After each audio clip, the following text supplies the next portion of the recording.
sihir ta'tiluz zawaj ataupun sihir penghalang jodoh. Ini juga rata-rata paling banyak yang berlaku di zaman sekarang. Okey, banyak kita lihat perempuan-perempuan yang dah masuk umur 30 masih tidak kahwin-kahwin lagi. Kalau kita lihat dari segi keadaan dia, memang dia dalam keadaan orang kata cantik, rupa paras, cukup lengkap dan cukup sifat, tapi masih lagi belum bertemu jodoh. Bila kita bersoal jawab, ada ciri-ciri terkena sihir ta'tiluz zawaj, sihir penghalang jodoh. Sihir ini biasanya dia akan menghalang jodoh yang baik dengan masuk ke dalam jasad ataupun mengintai, mengubah pandangan setiap lelaki yang datang untuk melamarnya.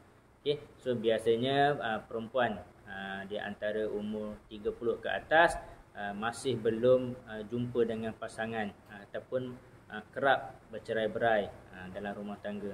So antara ciri-ciri korban sihir ta'tiluz zawaj ataupun sihir penghalang jodoh, biasanya dia akan rasa pening dan migrain sepanjang waktu. Okey. Kalau makan ubat pun tak jadi juga. Okey. Biasanya bila dia melihat pasangan yang dia suka tu, dia terasa rupa dia tiba-tiba menjadi buruk ataupun perangai dia menjadi tak elok. Okey, biasanya dia akan mula rasa sesak nafas, sesak dada di waktu asar hingga ke malam.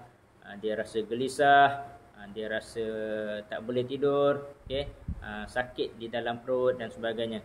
So biasanya ciri-ciri utama sekali, yang paling utama kesan daripada sihir ta'tiluz zawaj ataupun penghalang jodoh ni, belum menikah walaupun usia sudah mula dewasa.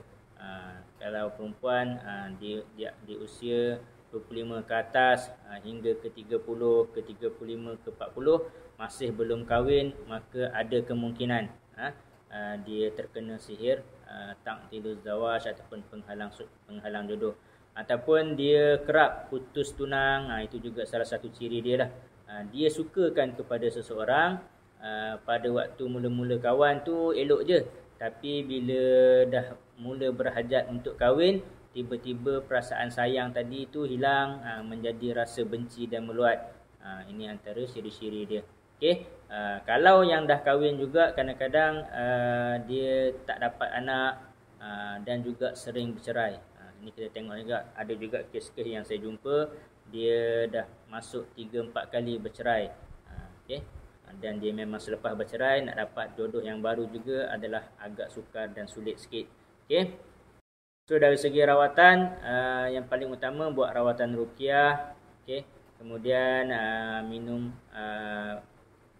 amalkan amalan-amalan sunnah sebelum tidur, baca ayat muawwizat, ditiupkan ke telapak tangan dan diusapkan ke seluruh badan.